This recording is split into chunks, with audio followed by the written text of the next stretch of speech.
What's up, everyone? This is Jono from Baron Carta, and this is a commentary on Act 1 Duty. Never stare into the sun, for this war is now begun.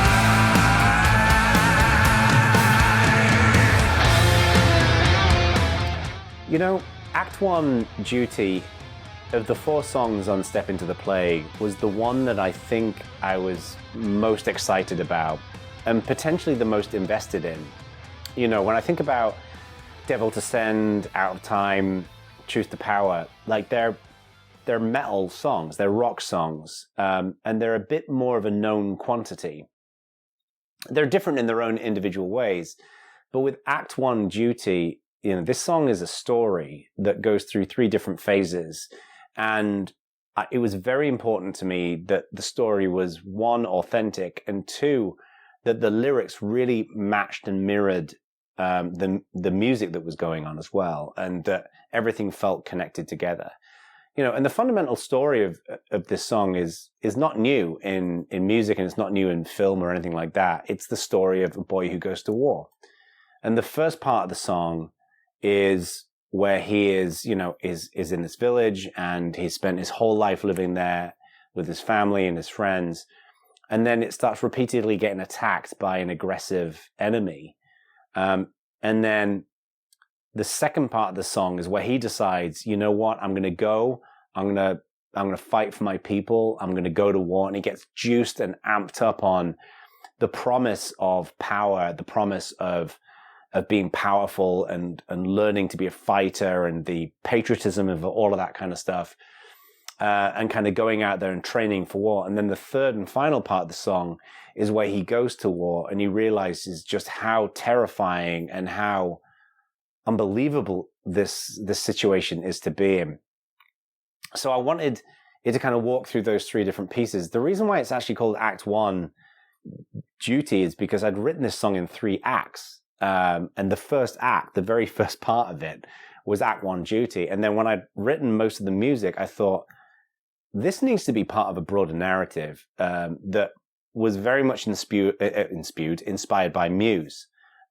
Muse have got their Exogenesis trilogy, I think it's called. And I love the way these 3 songs kind of glue together, and I wanted to do something very similar. So there's a lot to talk about with this one. So let's put the old earbuds in and have a listen to Act 1 Duty.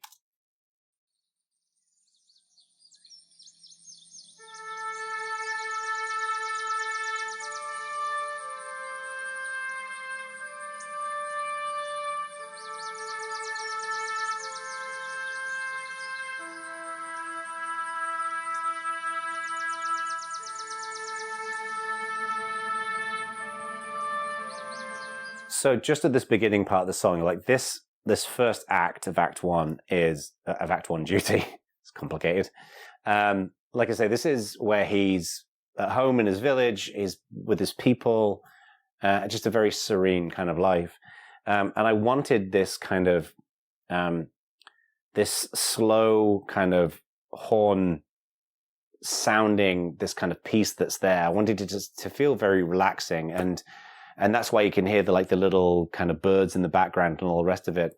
It's kind of a funny story about the orchestral parts here, because back in kind of February 2020, I was at home sick, and I was in bed for a week. I had the flu, and I didn't want to do any work or anything like that, so I was just watching video after video about orchestral arrangements. I was watching interviews with Hans Zimmer, and I'm a big fan of Dimmu Borgir and the orchestral parts in Dimmu Borgir. I think they're so powerful and they're just incredible.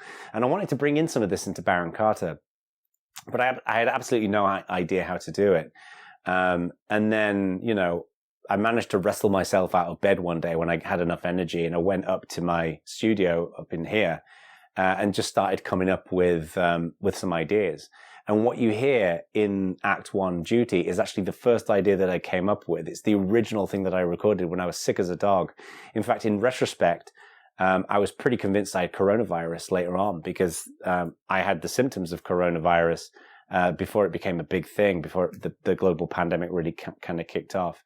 And I'm pretty happy with it. I mean, it's not a perfect orchestral production by any stretch, but it sounds realistic enough to me to kind of provide the atmosphere that I was looking for.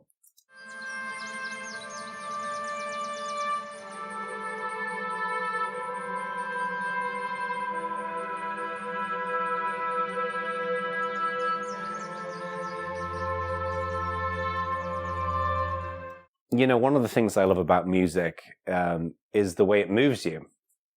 And even now, even though I wrote this song and I've heard this song 100 times, it makes the hairs in the back of my neck stand on end when that change just happens there and the lower parts come in and you've got the kind of the choir that's playing over the top of it. And this is not from a position of braggadocious, this is the best song in the world. It isn't. I don't think there is such a thing as the best song in the world. I'm just really proud of it. And it makes me feel, when I listen to it, what I wanted to feel with this kind of intimate moment of the song.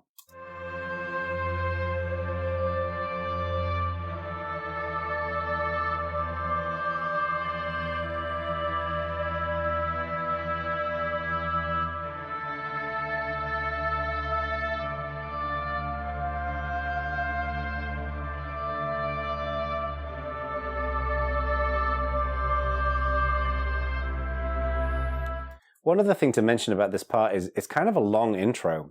And I was tempted to kind of try and get really dramatic and add lots of little instruments. And originally when I actually started writing, kind of bringing it into a production ready kind of performance that could kind of go on the song, instead of me just messing around in my studio, I started adding all kinds of instruments and timpani drums and clarinets and French horns and all these different bits and pieces. And I just found that it cluttered it up.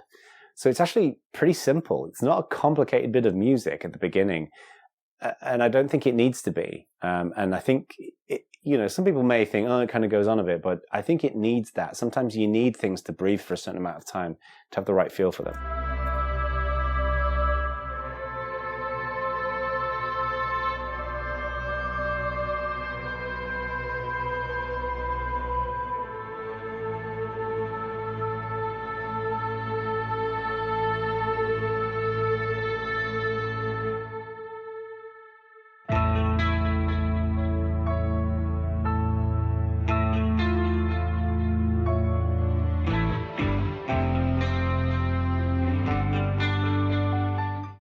I love the way Jacob mixed this. This sounds so warm, and again, that's the kind of the vibe I was going for at the beginning, this first part of the song. This is all about a happy time. This is before the bad things happen later on in the song. So.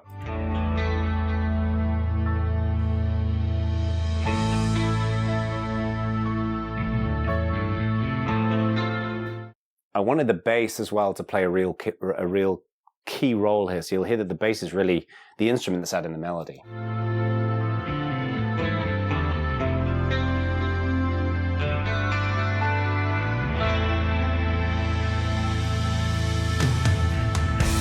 Step into the fields to see my people chained in misery.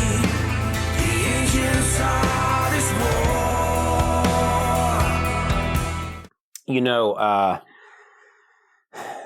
When I think it's important to remember, like when I was working on Step Into the Plague, I'd known Ralph. I'd done some singing lessons with him, but I didn't know him that well.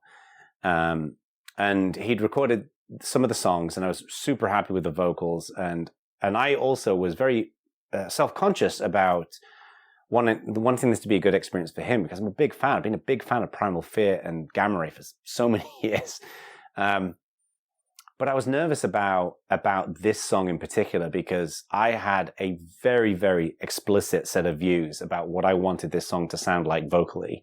What I did is I sent him, like with my other songs, I sent him me singing it with my ideas of melody, but I said to him, like, I want this to feel like your art too, and really make it your own. And the melodies and the harmonies, and especially the harmonies in this song, I credit 100% to Ralph. Like, he spent a lot of time working on this. He really really poured his heart and soul into this. And the harmonies sound, I think, absolutely beautiful. They're so rich. They're so interesting. And actually, when Jacob originally mixed it, the harmonies were a bit lower in the mix. And I said a couple of times, like, Jacob, I want this to sound like Queen. Like, Queen's harmonies are so warm and comforting when you listen to them. And he brought them up in the mix, made them sound lush. But Ralph's harmonies sound incredible.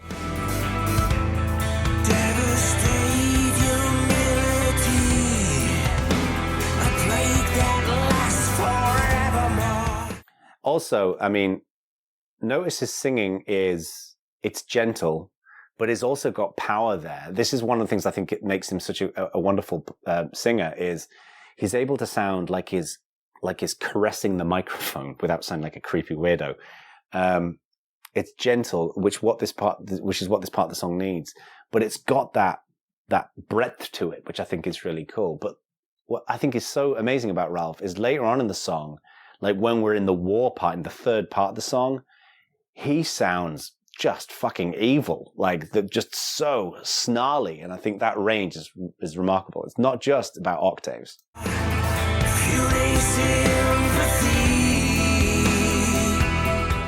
Love this harmony coming up now.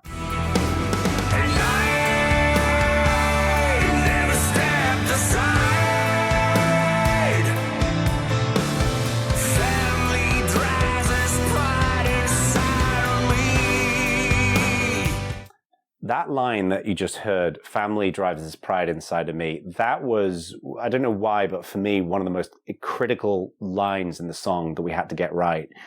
Because this song is all about the relationship between the kid and his family. Because, you know, his village is getting decimated. He's seeing his family members getting hurt, his friends getting hurt and dying. And he feels like he needs to do something, but he's scared. He doesn't want to go to war. Like, I think most people don't want to go to war.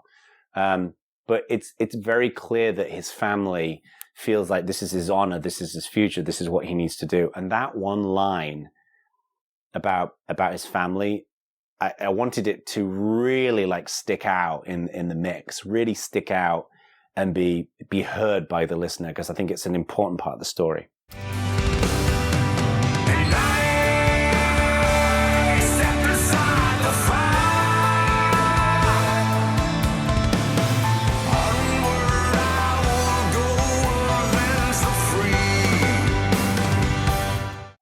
Now, at this point, two quick comments. One is the piano. I know there's piano in this. I thought it would just be cool to have piano kind of rumbling around in the background. And I'm actually pretty happy with how it sounded. And there's actually piano in I think it's a chorus later on, which I'll point out in a bit, which I think sounds really kind of interesting. And again, different.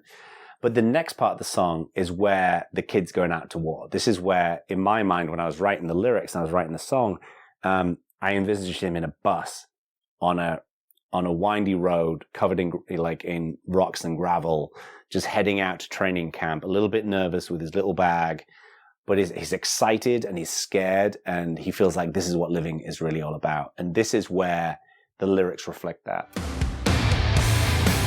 Step aside, let this fire get out on the road. It's time to move to a future state.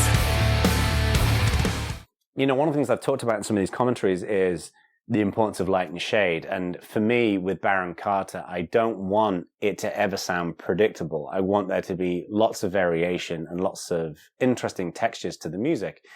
And for this, I knew it was going to be heavy when it came in this section, and I deliberately kept it really simple. Like, it almost sounds like a really distorted, detuned AC/DC, like da da da da da da da da da da da da da da da da da da. I mean, that could be an AC/DC song if you played it on a plexi. But it just sounds so thick with his vocals as well, how it comes in, because we've just had this nice piano, you know, intimate kind of bit. 16 hours to devour everything they sow. One by one we dismantle hate. One of the things I really like about some bands is when the singer sings in a very percussive, rhythmic style. Like, I'm not really into rap music. It's not really my thing. But one of the things I think is really cool about rappers is the way that they're not like just singing casually, is that they're almost using, they're singing almost like a drummer. Like there's a real, like a percussiveness and a rhythm and a staccato kind of to it. And I wanted to have a little bit of this, is that like we're getting more and more frantic. We're getting towards, you know, the war bit of this song. So this next verse, Ralph kind of like, it becomes a little bit more rhythmic in the way that he's singing it. And I think he really pulled it off because there's kind of a lot squeezed into this. Every day defeat my limitations, getting stronger, building power every way. Fall out of sight, my mind and fence are on a safe to fall and always gonna keep them at bay. What's interesting is that for the second half of some of these lines, again, I don't know if this is what he did, but I think he layers in additional harmonies that you don't really know, because you don't really notice as much, because they're kind of recorded at the same octave as his main vocal part. But you'll notice that when you hear the second half of this, it seems to like get loud. It's not louder, it's just more powerful. And it's not just him singing more powerfully. There's something to do with the way he layered these parts together. And again, I think that's a combination of Ralph with the creativity of how he recorded it, and also how Jacob mixed it.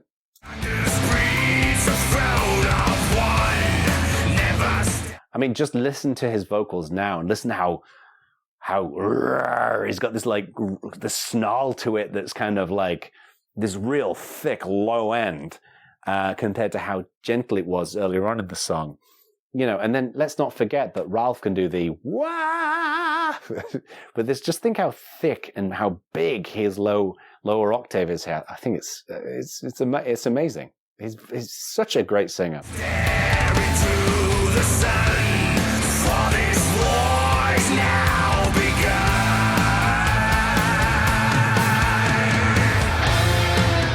Now, this part of the song is kind of important because I wanted there to be a musical break. But I wanted it to, I'm a big fan of bridges in songs. I think one of the things I love about a bunch of Iron Maiden albums, especially kind of like Power Slave, I guess Power Slave, like Rime of the Ancient Mariner, Revelations, those kinds of songs, is they've got big musical sections where the band just kind of goes off on one and has a good time musically. Like Bruce Dickinson goes and, you know, hangs out backstage, has a couple of beers, you know, has a shit, goes and stretches his legs for a bit, and then comes back for the latter part of the song.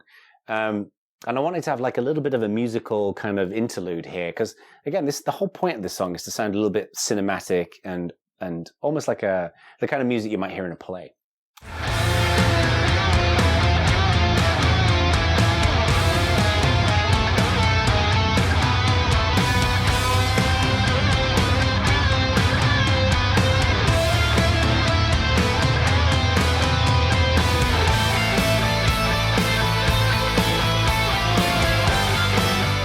This was really fun writing this bit because there's so many guitars that are layered on top of each other here. And, you know, the thing with music that I've learned is that if you're going to add more into a song, you've got to make room for it, right? So if you're adding guitars going do do do do do do do do do do do do do do do do, then the bass and the drums have got to make room for it. If they're being frantic as well, then you just get insane sounding music that actually doesn't sound very musical. It just sounds a bit rackety. And when I was writing, I think there's like 5 or 6 guitars all playing at the same time here. It was a little tricky trying to find which bits do I pull back to kind of get that space to make everything sound like it kind of glued together. It took a little bit of fiddling, but eventually it kind of hung together, I think.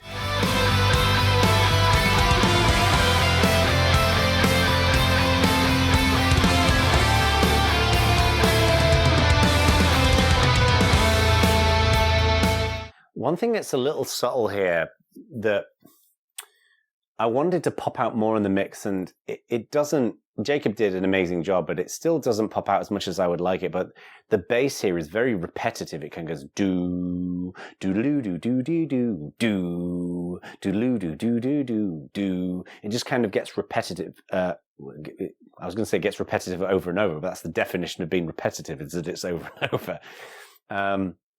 And I wanted it to just kind of pull back a little bit. So you've had this big kind of melodic section where with lots going on, and I wanted it to drop down for a little bit and again become intimate, where the vocal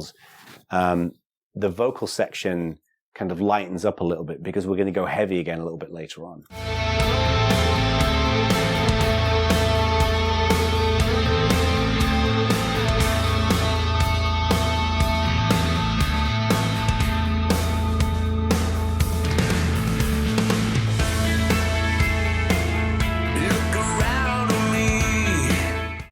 Just before we hear Ralph sing this bit, I absolutely love the way he sings this. And again, this was all about sounding exposed, right? You'll notice that where he's singing this bit, he's not got as much of his lower end in there. He's using the higher part of his voice, but it's not really high. It just sounds like he's not using the diaphragm quite so much. And therefore, it gives it a much more intimate sound. But then we've got the light and shade when the guitars kick in and it gets really heavy. But it sounds really thoughtful the way he sings this. And also, my wife has assured me multiple times that it sounds really sexy as well, which I'm not okay with. No, I'm okay. See my people flee. Fate has nailed its cross into my feet. A million miles away, my family celebrate crusade. I was gonna stop it beforehand, but a million miles away, my family celebrate crusades. Again, the family piece I think is important in this song, because it's basically saying, my family want me here, and my family would be disappointed if I wasn't here, but I don't know if I want to be here and doing this, and I'm scared. And I think that is the tension in this song. And I can't imagine what that must be like. I'm sure there are many people, some people who may be watching this right now, who have been in that position, who feel like they need to be there at war, and they're terrified, but they feel like they'd be letting the side down, figuratively and literally, if they want to do that. So, yeah. The fear of losing everything they made in me. On a shelf and handmade hand grenades. Mud and green and blood right on my... I love, again, how low his voice sounds here. And this little harmony that's about to kick in, Ralph came up with this. Face fears the fuel and power stem to the core. Defenders of the grave. Get out, never to defeat you. Right now, don't let them besiege you.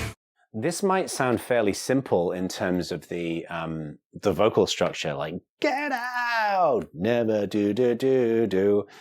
But I think there's so much layered together there in the way that he recorded that, and again the way it was mixed, that it sounds, it's simple in construct, but it's complex in execution in the way that they did it. And again, I credit Ralph and Jacob for that combination of those two, how they sit on top of the music. Sickness feeds my hatred every day. My honor fades.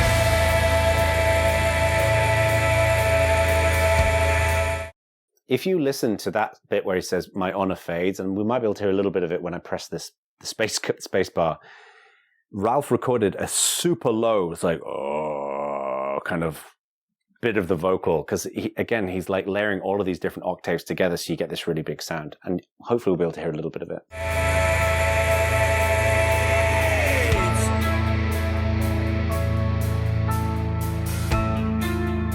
This is the same melody from the beginning of the song. I actually just literally copied it because I felt like it needed to revisit the place that we came back to. Like, this kid's been through this journey, village is decimated, is excited about going to war, goes out to war, realizes that it's completely terrifying, And then we kind of come back and it's having flashbacks of what life used to be like. My honor fades, it fades away.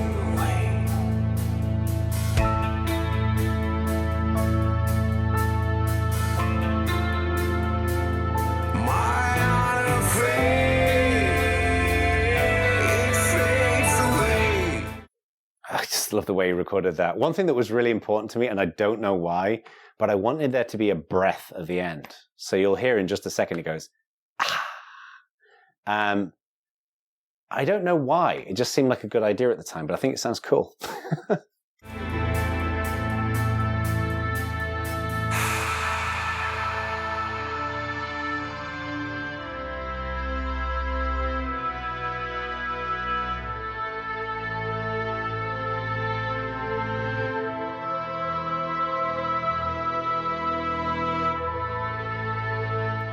Incidentally, this kind of like orchestral outro,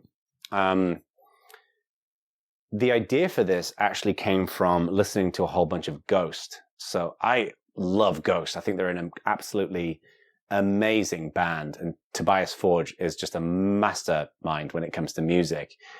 And I forget what song it was. I think it's Deus in Absentia.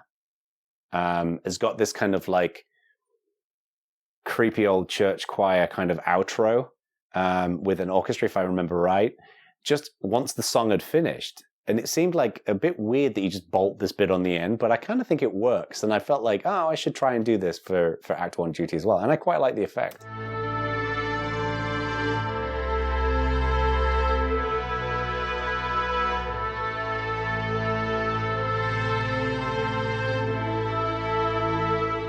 One thing as well is, you know, the little choir bit at the end of this. This is, again, a nod towards Jacob Hansen, who mixed this.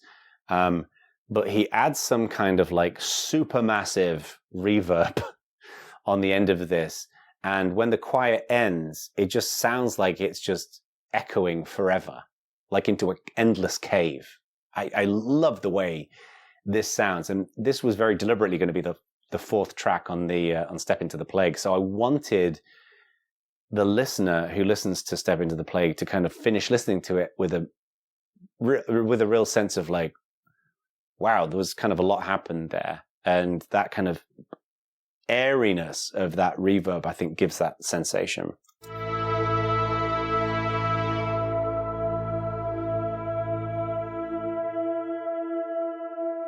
There it is.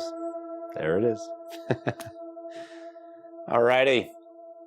That is Act 1 duty. I gotta say, I'm very proud of it. No music is perfect, and I don't think that it has to be perfect. I'm not making music for it to be perfect. I make music that I want to listen to, and that's all that matters. But thank you for watching this, sitting through me waffling on about this song. I hope you enjoyed it. I hope you've enjoyed Step Into the Plague, and thank you for listening to the band. Go to baroncarta.com. Make sure you subscribe to our YouTube channel, and I'll see you some other time.